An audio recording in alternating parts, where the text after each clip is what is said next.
Alors, bonjour Sébastien, Bonjour. merci de m'accueillir dans le musée du Carnaval. Alors, quand as-tu créé le musée? Alors le musée a été créé en 2019. C'est un travail de longue haleine, hein, ça a mis plusieurs années à voir le jour et ça a été créé, ouvert et inauguré en 2019. Tu es carnavalier? Alors j'ai été carnavalier au début bénévole, puis ensuite professionnel. Je travaillais pour une société de carnavaliers où on réalisait un ou deux chars par an et des grosses têtes essentiellement. J'ai fait ça plusieurs années, puis après j'ai arrêté pour me consacrer à la transmission en créant ce musée. On dit souvent que le carnaval à Nice, c'est de père en fils. C'est une passion familiale Alors chez toi moi, aussi? pas du tout. Moi, pas du tout. Je suis tombé dedans tout à fait par hasard. Alors ma famille m'a amené au carnaval, hein, comme tous les Niçois, on m'a amené au carnaval. Ils allaient d'abord pour eux avant de nous amener nous. Du coup, on a profité. Moi, je suis tombé amoureux du carnaval.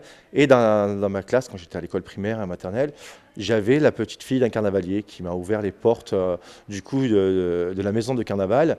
Et il était chariste, ce monsieur. Et donc, du coup, j'ai pu voir les techniques de fabrication des chars et des grosses têtes. Il m'a gentiment pris sous son aile et puis après il m'a présenté d'autres carnavaliers, puis j'ai fait des connaissances, puis j'ai commencé à bien regarder et puis apprendre les ficelles du métier pour pouvoir ensuite réaliser mon premier carnaval personnel dans mon village et ensuite participer au carnaval de Nice. Quel est ton meilleur souvenir du carnaval? Alors j'ai deux années particulières moi sur le carnaval qui m'ont marqué en enfance, en 1990 pour le Roi du Rire, une année exceptionnelle au niveau de l'ambiance, c'était très très populaire, c'est la joie des années 90, la fin des années 80, les chars étaient beaux, il y avait beaucoup de monde, tout le monde fait la fête en fait, on ne se prend pas la tête et c'était vraiment la joie de vivre qu'on pouvait avoir dans notre enfance, un très très beau souvenir.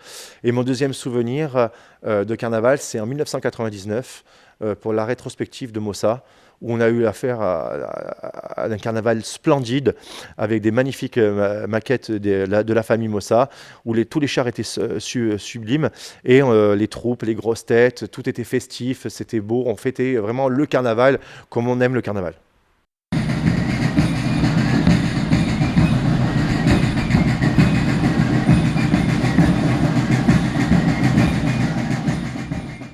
Dans ton musée, tu dois avoir des gens qui viennent de toute la France, si ce n'est de toute l'Europe. Est-ce que le carnaval de Nice, c'est une passion européenne? Alors je ne sais pas si c'est une passion européenne, mais c'est une bonne distraction et c'est un bon moment de fête. Ça parle à tout le monde le carnaval. Alors par contre, ce qu'il y a, c'est que les temps changent, les choses évoluent ou pas, ça dépend de tel point de vue, comme la société. Et beaucoup ne connaissent pas le carnaval. Il y a beaucoup de Niçois qui ne sont jamais allés au carnaval. Le musée, je sais que quand j'allais sur Nice, il y avait la maison Carnaval, mais il n'y avait pas de musée.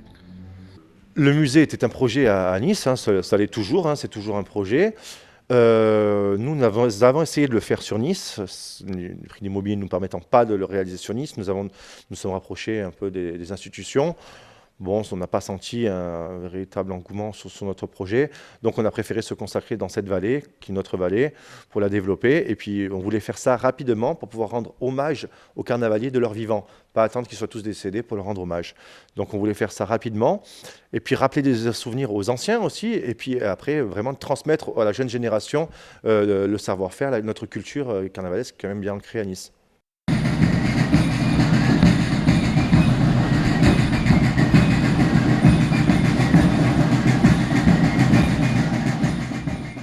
En 2023, ce sera les 150 ans du carnaval. Comment vois-tu déjà le carnaval jusqu'à maintenant? Est-ce qu'il y a une bonne évolution ou est-ce que ça régresse? C'est compliqué. Alors, c'est le mot facile à utiliser, ça c'est compliqué. Ce qui est compliqué, c'est qu'on a le Covid. La Covid a fait beaucoup de mal, mais pas qu'au carnaval, a fait beaucoup de mal à tout le monde. Donc du coup, maintenant, on a des jauges. Pour l'instant, il faut fonctionner avec des passes. On fait en fonction des mesures gouvernementales, toujours au dernier moment. Donc c'est un peu compliqué de prévoir ou de s'organiser au fur et à mesure. Tout est fait à la dernière minute, en fait. Ce qui est bien, c'est qu'il y a une tendance à vouloir revenir à des choses comme plus traditionnelles, comme le village de carnaval, le Véglione, les soirées carnavalesques. On refait partir des associations, la Paranissarde.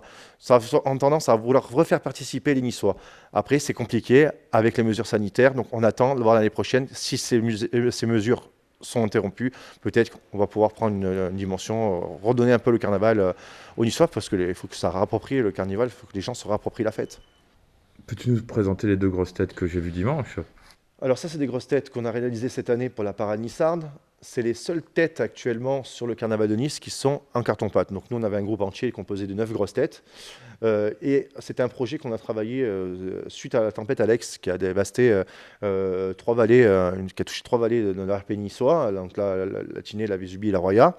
Mais elle a touché simplement 3 vallées physiquement, on va dire, mais toutes les vallées ont été touchées par un élan de solidarité, puisque tout le monde a participé à une entraide. Et du coup, on a voulu rendre hommage à toute cette vallée qui s'est unie en fait en formant plus qu'un, donc le comté de Nice, quoi. Et on a voulu représenter ces vallées au carnaval. Et ce qui est plus représentatif de nos vallées, c'est les bergers et surtout les musiciens. Donc nous, on a des musiques traditionnelles et des instruments traditionnels typiques de nos montagnes, c'est le fifre et le tambour. Donc ça a été représenté au carnaval cette année. Nous avons fait l'ouverture du carnaval pour l'arrivée du roi, avec un collectif de musiciens, parce que tous ces musiciens jouent dans leurs villages respectifs. On fait les obades l'été pendant les festins, on fait beaucoup de manifestations. Mais là, se réunir aussi nombreux et sous le même uniforme et pour la même cause, c'est la première fois ce nombre-là.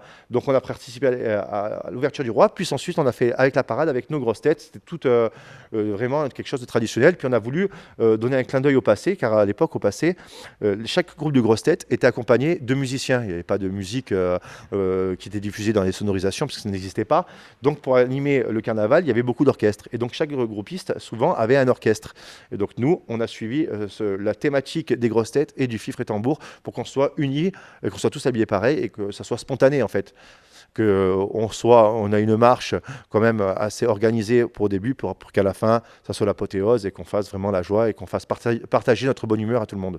D'ailleurs, figure-toi que je les ai suivis jusqu'à la place Garibaldi après.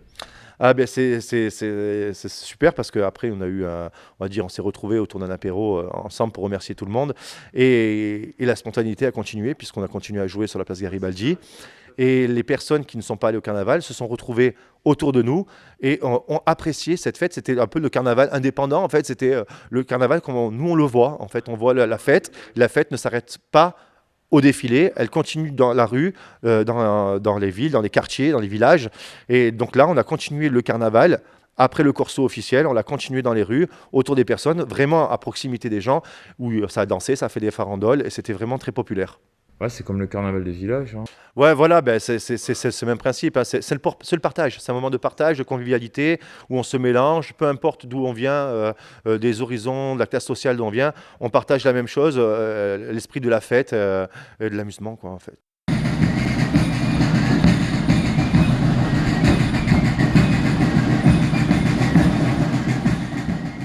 Si parmi les auditeurs ou auditrices qui regardent cette vidéo, s'il y en a qui se sentent l'âme d'un carnavalier ou d'une carnavalière et qui veulent éventuellement soit venir t'aider au musée, soit, je sais pas moi, faire leur carnaval de chez eux, comment... Alors nous aider au musée, c'est un peu compliqué parce qu'on est deux à tenir le musée, c'est une association. Le mieux, c'est de fabriquer, s'il y en a qui se sentent de l'âme de carnavalier, créer des petits carnavals dans les écoles, pour les APE, pour des comités des fêtes.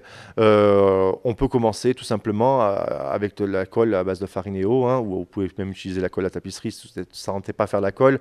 Mais après, c'est de la récupération. On utilise n'importe quel matériau de récupération, comme des bouteilles, comme des sacs, comme des journaux, comme du grillage. Et on se fait... place à l'imagination et on n'a pas de code en fait qui respecte le carnaval, hein. Le carnaval évolue, hein. Le carnaval au début c'était du plâtre, c'était du grillage, puis c'est devenu du papier, puis là maintenant on a place à la fibre de verre, la résine, le polystyrène. Donc les matériaux évoluent, peut-être on reviendra au papier, peut-être ça dépendra aussi de ce qui restera aussi parce que les sources ne sont pas éternelles. Donc à un moment donné on fera avec les matériaux qu'on a et donc on s'adaptera et donc du coup les personnes qui veulent participer au carnaval elles peuvent participer comme elles le souhaitent. Et comme je vous dis, ça peut être que costumé, ça peut être avec de la musique, en créant de la musique. Chacun avec sa vision de carnaval, il n'y a pas vraiment de ligne de conduite sur ça. Est-ce qu'ils doivent suivre les légendes locales? Parce qu'ici, il y a la Ratapignata, il y a l'Aigle, il y a le Babaou. Alors nous, on a nos légendes et nos histoires, c'est toujours des histoires. Puis ça évolue aussi parce que l'histoire se répète, mais change et évolue. Donc après, chaque région a sa propre identité, son propre patrimoine et pourquoi pas mettre en avant une partie de son patrimoine au carnaval. Nous, on a le totem comme le baba, bah, à Tarascon, ils ont la tarasque. Donc beaucoup... Et de l'autre côté du Rhône, à Beaucaire, ils ont le drac. Voilà, ils ont le drac. Et après, il y a plusieurs animaux, comme l'ours, par exemple. L'ours, qui est un animal totémique au carnaval, qui est très important. Nous, on l'a représenté cette année. Voilà, mais tout ça peut se voir au carnaval, quoi. Divers, en fait. Ouais, parce que même le babaou, dans mon département, à Rivesaltes, il y a la légende du babaos. C'est pareil, c'est un dragon qui... Alors nous, la légende du babao, c'est tout simplement la crue du Paillon. La Paillon, c'est ce fleuve que vous voyez quand vous montez au musée, qui est à sec. À l'époque, le Paillon n'est pas sec, il y a de l'eau, il n'y a pas de machine à laver, tout ça. Donc les lavandières, les bugadières, celles qui lèvent le linge, se font ça dans les lavoirs ou dans le Paillon. On lave le linge dans le Paillon. Et quand il avait tendance à pleuvoir, ce Paillon avait tendance à vouloir déborder. Alors du coup, pour empêcher que les bugadières se fassent emporter par le Paillon au large, un homme partait du clos du Paillon, c'est-à-dire à Coraz, descendait à cheval en criant « le Paillon arrive, Paillon 20 ». Paillon arrive pour que les bugadières sortent du Paillon. Et en fait, cette vague, cette crue du Paillon a été représentée par ce babao. Donc c'est comme ça qu'est représenté le babao à Nice.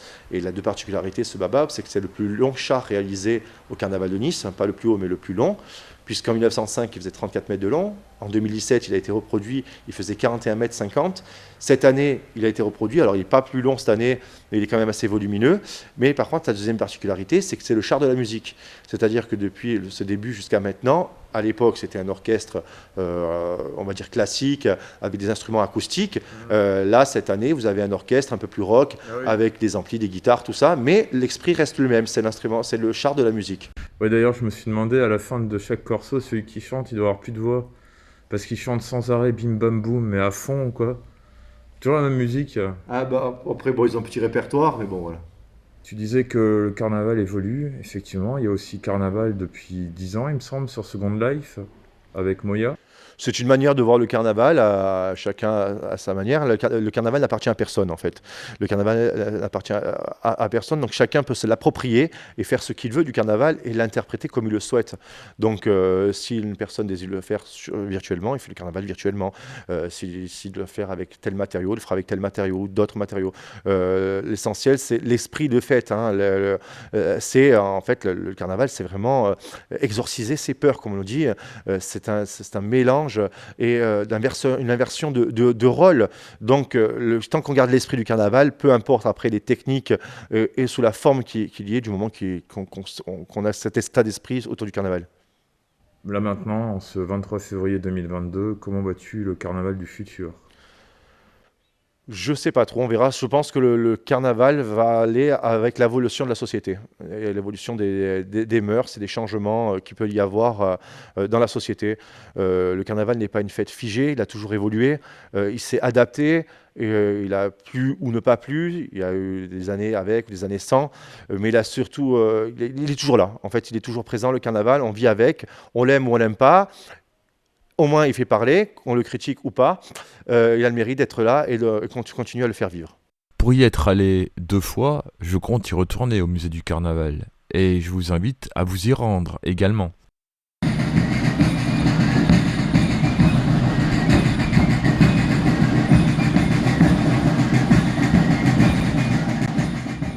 Le principal but de ce musée, c'est, comme je l'ai dit, rendre hommage et le faire découvrir notre carnaval traditionnel, le faire découvrir à tout le monde. Hein. Tout le monde est le bienvenu au carnaval, et puis pourquoi pas créer des vocations. Nous, ce qu'on aime, c'est quand les gens nous disent « Ah, ça me rappelle mon enfance », ou les enfants, au début, sont un peu apeurés, puis finalement, à la fin, ils veulent plus partir. Donc ça, c'est qu'on va gagner notre pari.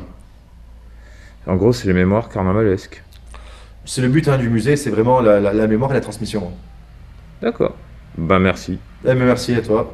Si vous désirez avoir de plus amples renseignements, veuillez vous rendre à l'adresse internet suivante, museeducarnaval.com. Vous pouvez également contacter le musée via leur page Facebook et sur Instagram.